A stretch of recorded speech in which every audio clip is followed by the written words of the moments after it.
Here we are. December is coming to a close and we're staring down the barrel of a new decade. But before we pop the champagne and put on a pair of those dumb glasses, let's take a look back at the past year and the films we loved in it. These are our picks for the 10 best movies of 2019.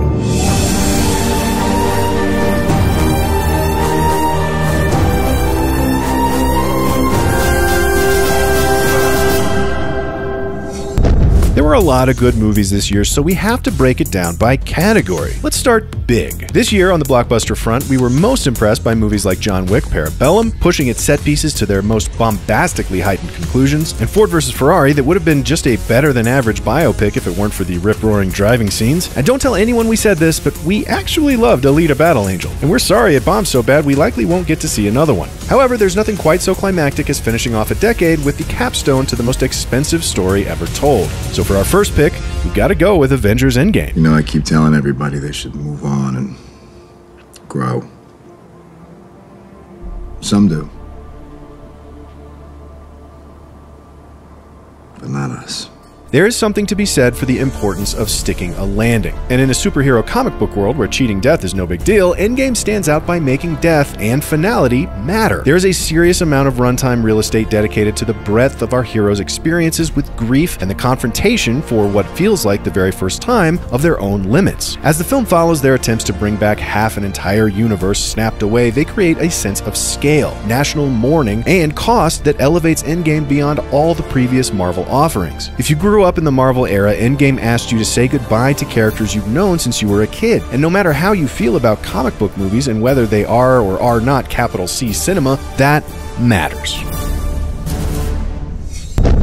On the other end of the spectrum, we have our indies, telling stories that feel just as important with stakes that are just a little bit less universal. This year, we fell most in love with the raw honesty of The Souvenir, the subtle vulnerability of Gloria Bell, the ballsy empathy of Honey Boy, and for our second pick, the endless warmth of The Farewell. 哈，吼，玉迪，跟奶奶一起做，哈，吼，哈，哈，哈，哈。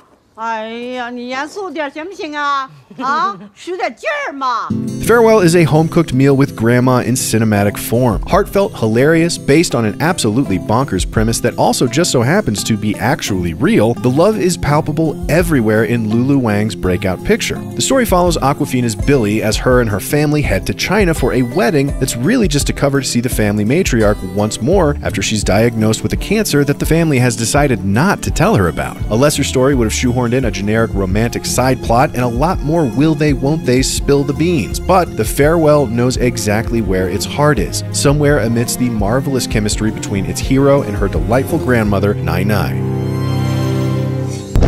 What about animation in 2019? Well, this year brought a fourth Toy Story that we didn't think we wanted, but totally did. A lushly animated Klaus, brutal colonialism in whimsical stop-motion clothing in This Magnificent Cake, and our absolute favorite, the delightfully bizarre I Lost My Body.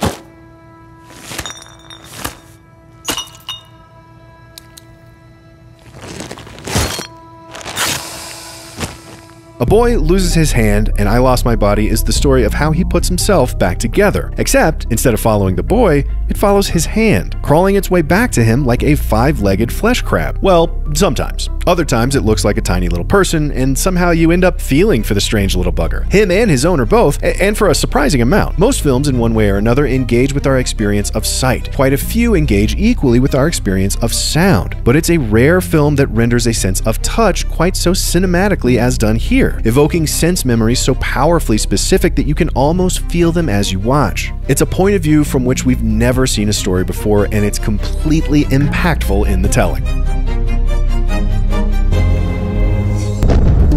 2019 was yet another good year for exciting cinematic documentaries. The capitalist culture clash of American Factory, the meta cinema of Varda by Agnes, the magnificently time-traveling restoration of They Shall Not Grow Old, the powerful love amidst destruction of For Sama, the ever better ninth installation of 63 Up, but the one that really blew us back into our seats like 5 million pounds of rocket fuel had to be Apollo 11. 10, 9, ignition sequence starts.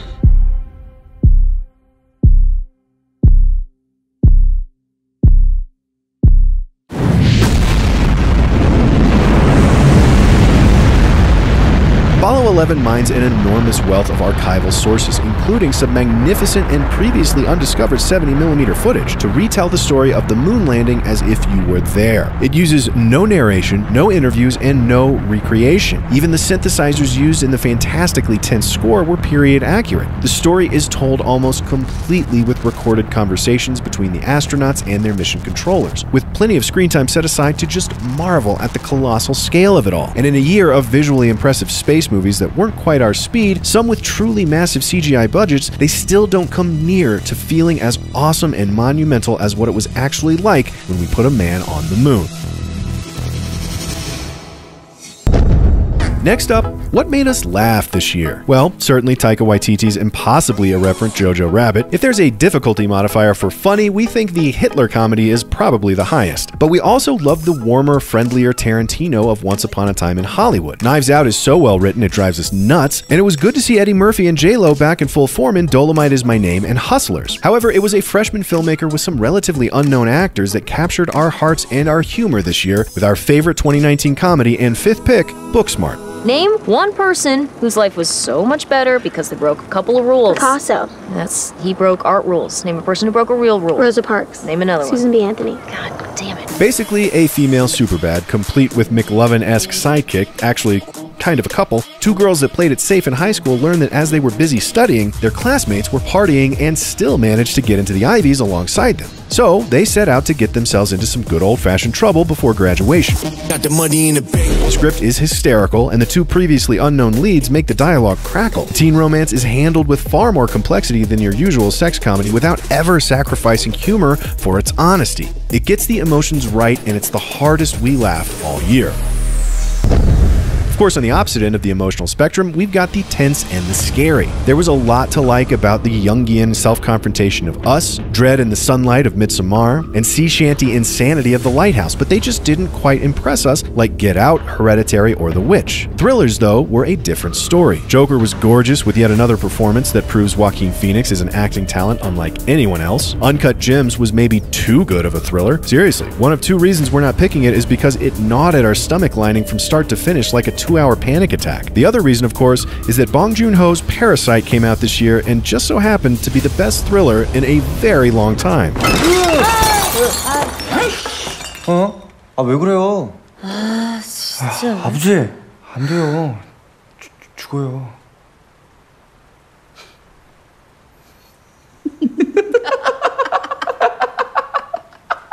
뭐야? 속았지? 속았지? 아버지도 참. 기우야, 너도 속았지? 리얼하지 않냐, 안 그래? Parasite is truly unlike any movie we have ever seen before or since. Part comedy, part thriller, part social drama, mixing and transitioning between its tones effortlessly and often. Bong Joon-ho is in full control of his craft and soaring. And then there's the story. An hour in, you're trying to guess where the hell this could possibly be going, but you can't. It's impossible. It always seems like there's 100 different satisfying ways he could take it at every turn, but he always seems to pick none of the above and do something even more interesting than you could have imagined. In a world where people say silly things like there's really only 7 stories, and experienced viewers pride themselves on the savvy to see every twist and turn coming miles in advance, Parasite manages to make us feel like kids at the movie theater again, truly in awe and wonder at what the silver screen has in store. It wasn't just Parasite, though. 2019 saw some of its most interesting movies come from overseas and outside of Hollywood. From China, Ash is the purest white, and especially Long Day's Journey into Night were goddamn experiences, while Bacurau and Manos hit hard from South America. However, this year we had 2 favorite foreign films, and we loved them both so dearly we couldn't choose between them. So, they're getting our numbers 3 and 4 slots. They are Pedro Almodóvar's Pain and Glory and Celine Sciamma's Portrait of a Lady on Fire. Sí. Mucho.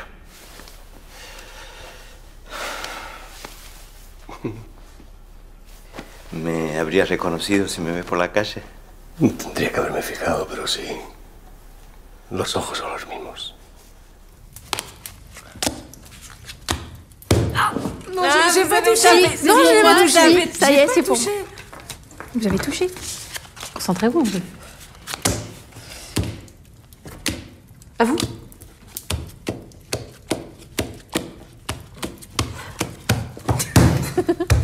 Vous tricher? Mais non, je ne triche pas. Je joue vite.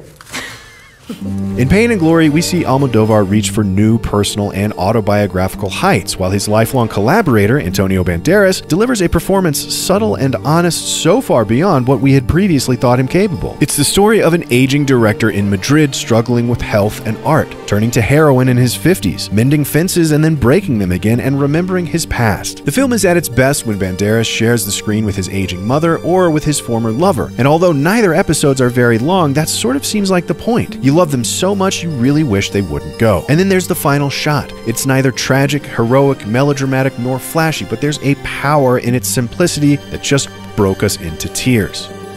There's less mystery surrounding the tears that flooded the theater after Lady on Fire's ending, but they felt very much the same. Shyama's quiet, gentle masterpiece follows 3 women alone in an estate on an isolated island over the course of a week. Heloise is to wed against her wishes, Marianne is to paint her portrait, also against Heloise's wishes, and Sophie, the maid, falls pregnant but doesn't want it. The rest is simple. They pass the time, paint a portrait, fall in love, slowly and then very fast. Much of the movie is filled with silent looking, regarding, observing, painting. But God, does Shyama fill each look and brushstroke with such meaning. You never miss the dialogue because each quiet moment is so very full.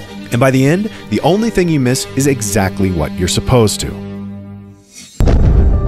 Finally, closing out our list and our year, we have our prestige dramas. Call them our best picture picks. This year, 1917 was an absolute roller coaster ride of a story and the best possible Deacon's clapback at Chivo for Birdman. Waves was beautiful and emotional and sensitive in all the ways that we love. Little Women was an absolute delight and proof positive that Greta Gerwig is just too good for this world. And A Hidden Life is as Malicky a Malik as he ever did Malik, but goddamn, that means there's a lot of beauty amidst his mess. However, this year we think nobody has gone as big as Netflix, and at serious expense. They tackled love, loss, regret, faith, and mortality itself in 2 of the best movies of the year. Baumbach's A Marriage Story and Scorsese's The Irishman.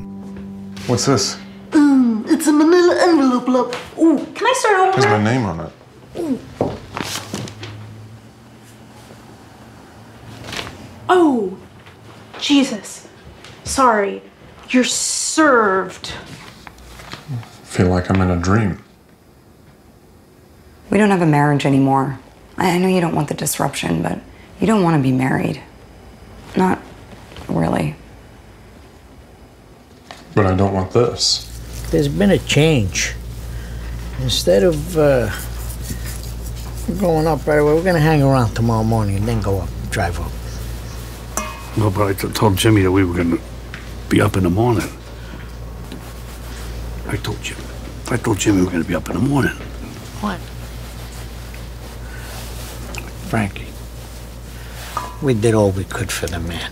Marriage Story sees Baumbach channeling Bergman and his own marriage to Jennifer Jason Leigh into a personal, sometimes funny, often devastating portrait of the parade of 1,000 little heartbreaks that come with divorce. The acting is just as good as everyone singing its praises says it is, and the empathy for all involved is practically endless. The whole thing is so clearly somebody's fault, but nobody really seems to deserve the blame. They're all doing their best, and they hurt each other deeply in the process. But beneath all this pain and the resentment it turns into, over and over Baumbach finds an irrepressible compassion in his characters that gives us hope that it may well be there in us as well. Then there's The Irishman. It may not be a movie for everyone, but my God, was it the movie for us. You came in expecting another Goodfellas, another Casino, another gangster story with rapid-fire montage and a bunch of Rolling Stones cues and every talented Italian-American actor there ever was, and you get that for a little while until you look down and realize it's become something else entirely right beneath your feet. Because it's been 30 minutes since the last music cue, and suddenly you just feel so hollow and sad, as if the best parts of your life are behind you, but you still have so far to go and no way to turn back time and undo your mistakes, no matter how hard you try. It brings together the 2 most prominent trends of Scorsese's career, the criminal epic and the religious contemplation, and seams them together in a beautiful alchemy that feels like his entire filmography has been building towards this very moment. It's Marty in conversation with himself, reevaluating all the fun he had with his lovable scoundrels, shouldering the full weight of the remorse a life of crime really begets. It aches with the heaviness of existence, which is why it's one of our absolute favorites of the year.